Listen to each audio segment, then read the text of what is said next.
everybody. Welcome to my little corner where there's no wrong way to play with paper. I hope you're having a great day. We are going to do another Forever Faith layout.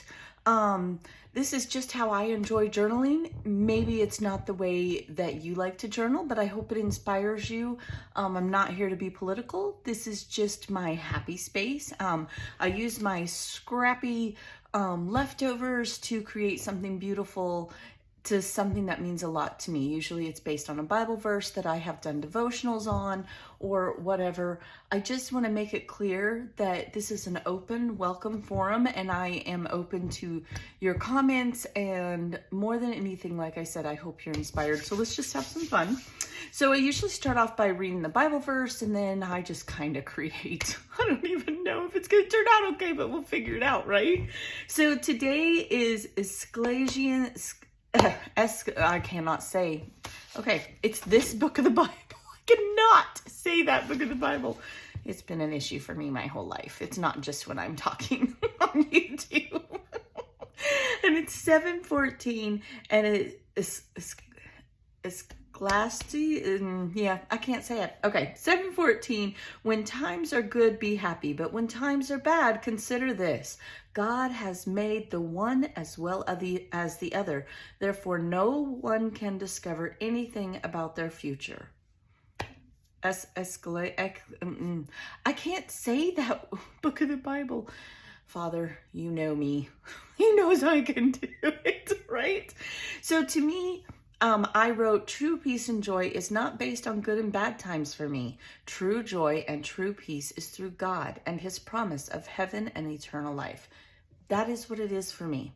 Now, for every Bible verse I read, I can read it one time and it means something to me. And I can read it another and it means something else. And that's why I enjoy Bible journaling.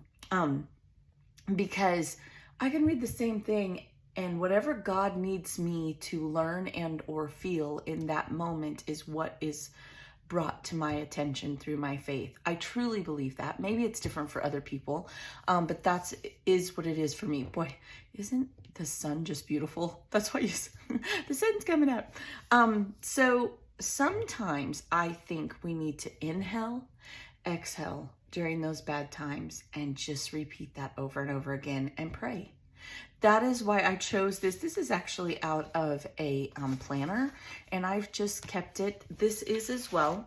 And I will keep chitty-chatting. I want to fussy cut the tree and this here, and I'm going to put it on here. So you guys know me. I'm a talker. That's never going to end. So I just want to say it's really easy right now. I feel like times are hard for many. I personally feel that I am very blessed. In fact, I know I am. But I know that financially right now, a lot of people are hurting. And it's the world, not just America. It's everywhere, right? The economy is scary. But I also know, and my daddy once told me this, he said, your greatest weapon is going to be your faith. And I may have mentioned this a lot because it truly sticks with me. You know, there's things our parents say when we're kids and we think they're crazy, that later in life we realize just how important they are. And that's one of those things, because I think you aren't as scared. Okay, I'm going to speak for myself. I'm not going to say this is a fact, because you guys know I'm not political and I'm not a teacher. I'm just me.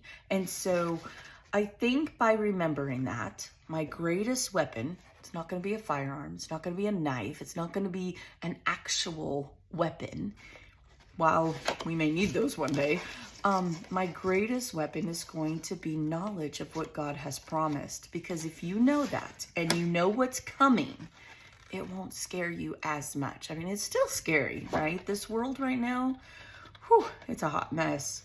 And yet our news does not focus on many of the things that are going on, which that in itself is a whole other thing, right?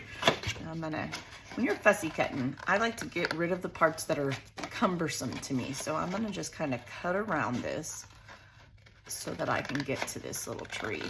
I'm gonna have to sacrifice the photo. So anyways, so knowing that I am loved, knowing that if I am faithful and that I'm doing my best, God does not ask us to be perfect. That's why he sent Jesus, right? So that there are promises made to me that while I may not be able to conceive them all, I may not be able to have a tangible proof, or sometimes I may not even have enough faith to believe them. If I know something is coming, if I am aware that these things are meant to happen because they are part of God's plan, there's less fear in it for me. Because at the end of the day, while the moment may be scary, later, oh, it's going to be so worth it, right? Like, is anybody else excited just to one day see Jesus? Like, I just want to see him. Oh, but will I even have the, big words are coming to my brain, but I know I'm going to use them and say them wrong. You guys know me. I won't even have the strength probably to look him in the eye. He'll be so bright, beautiful, and loving. Can't even understand that. I know as a mother, like, the love for my children is my everything, right? Well, that's how we are loved by Jesus, and we are loved by God unconditionally, no matter what we do. And a sin is a sin, right? A murderer is loved the same as someone who tells a little white lie. Like, that's how he loves us, unconditional. Boy, if we could just, like, be able to do that. If I could just be able to do that, not just we. We all struggle with it. Like, we all know we're supposed to do it via faith and what we've been taught, but it is not easy. It is not. I've always said, if anyone were to do anything harmful to my children, I don't know if I could forgive that. And yet, I have to. I have to, because if I don't, he won't forgive me, right? But in the good or bad times, financial bad times, I think for many, including myself, I've been there. Right now I am very blessed, but if you know the oil field, you know. So I think it brings forth a lot of anger and stress, and everyone reacts differently, and little arguments and couples and families and such, and even friends sometimes, you know. And it's not just financial, anything, but I think right now financial is really hitting a lot of people. It's hard to see joy, right? It's hard to see, okay, it's going to be all right. We're going to get through this. You can tell yourself that, myself included, but sometimes it's not always easy. So my go-to is to take some deep breaths. Remember, I am promised that he will never give me more than I can handle. Remember that I am promised to get to sit next to him, hold his hand, and have no pain, no worries, just joy and happiness through God's love. So I think we really have to remember God allows all the things to happen, right? Good and bad, but his promise will always, always be the same. Now I'm just cutting around this notebook here. It'll always be, as long as we are true, honest, we believe in him, we stand up for him, we be as much of a shepherd as possible when given the opportunity, because that's really what it's about, right? You don't just walk up to somebody and say, hey, you believe in God? You just don't. It doesn't. And in today's world, I feel like the opportunities are even less, but I will tell you things like my scrappy corner, situations. If you are with an open heart and open eyes and you choose to see the joy and you live that, others will see that joy in you too. And you can be testaments to them. You can share things with them. You can console them. You can love them. There's so many opportunities, but we have to be willing to see them even when we're having bad times, right? We have to remember the bad will pass just like the good does, and that God created both good and bad times. I think for me, just a little story, I'm still fussy cutting here. My faith journey is, I don't know if it's typical or not. I was raised in a Christian home. My daddy could have been a preacher. Like, and when my father died, and I'm going to tell you right now, I was raised in a Christian home. I was preached at a lot. I'm not going to say to, because I do feel like I was preached at. And I loved my father. This is nothing. I was a daddy's girl through and through. And I do believe he was meant to lead people. At the end of his life, he died a Christian man. Like, he did. But my father was a drinker. And my father did not necessarily live a Christian life as I was a child. But when my father passed away, I was very young. He was young. He was 50. And the amount of people my daddy touched. This is an alcoholic man. I was floored. There were people I'd never even met. And my father touched their lives. Even after my dad passed away, one of my very good friends from high school, didn't even know that my father had spoke to her about God, came to me and said, your dad is the reason I believe. Isn't that crazy? That's crazy, because I don't feel like he was an example of what a Christian life should be at the time. I mean, later in life he was, but not at the time. And yet it was not the best time of my father's life. It wasn't. We were poor. We truly were. But my dad was used to bring others to God. He was used to bring joy and peace to other people. Because when you are poor, you're around people, there's always someone that has less than you. I mean, when I say I was poor, yeah, I grew up having even duct tape on my shoes. Like, that was poor. Like, and I'm not knocking it. What I'm trying to say is the bad times, I'm going to put this inside of here even, I think. The bad times happen because God allows them. He creates them. But maybe we were so poor and went to bed without food and had Christmases with no gifts because my father was meant to lead other people in the same situation, because those people could relate to my dad. I mean, when I say there were people I have never met, they knew me, and obviously I met them as a child, but he touched people's hearts and he brought them to Christ. And that's crazy, right?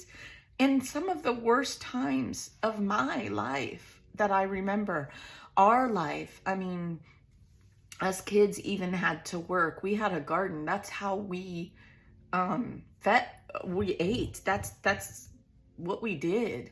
So I guess what I'm getting at and all my yakking is, in good, in bad, you will find peace and joy in your knowledge. My dad knew it was bad, but because of all of the preaching right at him, not necessarily to him, that he did or had as a child, he was able in those bad times, because my dad was like the funniest guy you ever met. He was hilarious. He touched other people's lives. He wasn't living a perfect Christian life, but he was bringing joy to others, and in that also sharing his love of God and his and he cussed like a sailor, y'all. He was in the Air Force, let me tell you, but he still touched people's life. Do I think he was the perfect Christian? Nope, he wasn't. But because he loved God so much, because he did, even though he knew, I know my dad knew, because when he truly started living a life of for God and for Christ, he was a different human being, like totally different human being. I can't even begin to tell you. He apologized to all of us kids because he knew he hadn't lived a life. It was a do as I say, not as I do type of concept in my house when we were growing up, which, I don't know, maybe it isn't all bad, but it definitely was not one of a Christian family. But he always taught us to be happy, no matter how bad it was. Like, it was bad sometimes. And if you know, you just know. And I'm not complaining, because it made me who I am. It makes me grateful for what I have. And it leads me to teach my children, your life can change just like that. And good, bad, or ugly, God is there. and he will love you and show you joy in the worst of times. Because like I said, my dad was a hoot. Part of the reason my brother and I are so close is because he is just like my dad. Like, he can make you laugh at his own funeral, probably. Seriously. And my dad did. People got up that I never met and told stories of my dad, and the whole congregation was laughing. And we're at a funeral. But that's how my dad was. He was just an amazing person. And he always found joy and happiness in a situation, no matter how bad it was. So that's what this means to me. And of course, I go on tangents. You guys know this is just my time to chitty chat, which it's always my time to chitty chat, right? But I go a little bit overboard here. So this is going to be my embellishment. I am going to glue it down. I think I am going to cut this off. So once I get it all glued and it dried, I will cut this even. I think I have some other little things here, and I think I want to put this here. I'm not sure. Here's why I want to put this here, because one, it's a faith layout. I love crosses. I mean, you just do. And to me, this is where I could sit, I could pray, I could inhale, I could exhale, and repeat it over and over again. And it brings me back to my faith. I think I went like in 3 circles at the same time talking today. So for that, I'm sorry. I'm so sorry. Then I was thinking maybe I would just put these, just bring some greenery in on this side. Let's see here. Now these are from the Dollar Tree, and I've had them forever. And the best part about these is I like to take them apart. See, and I can get more than one out of this. Let's just go like that. Let's see if I can get this off of me.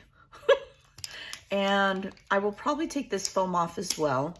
I'm getting to the point in my journal where I'm going to have to be mindful of the bulk, because I've got to be able to close it. I don't usually worry too much, and I won't, but when I can, I make it a little bit better. I think I just want to put those there. That's all I think I'm going to use. So let me go glue it down. Let me, I do think I want to ink the edges. I always do that. It's just my thing. And I'll be back and we'll talk about whatever I did different. All right, hold in there. Okay, I got it all glued down. Thanks for hanging out with me today. I did go ahead and I did some like faux stitching, and then I colored this, the faith, so it would stand out a little more. I just wanted to add a little pizzazz to it. I just did that with Sharpies. I colored it with this larger Sharpie, and then I just did the faux stitching, you know, an old school technique that we've all done. I appreciate you very much. I would love if you put your comments below. Again, I'm not a teacher. I'm just here hanging out, playing with usually some scraps and putting together layouts with Bible verses that just stick with me. I don't do it every single day. And there are ones that I do, like I have a few in here that you haven't seen. And maybe one day we'll just flip through and I'll go through them with you and just do a little share. But when I do and I film it, I appreciate you being here.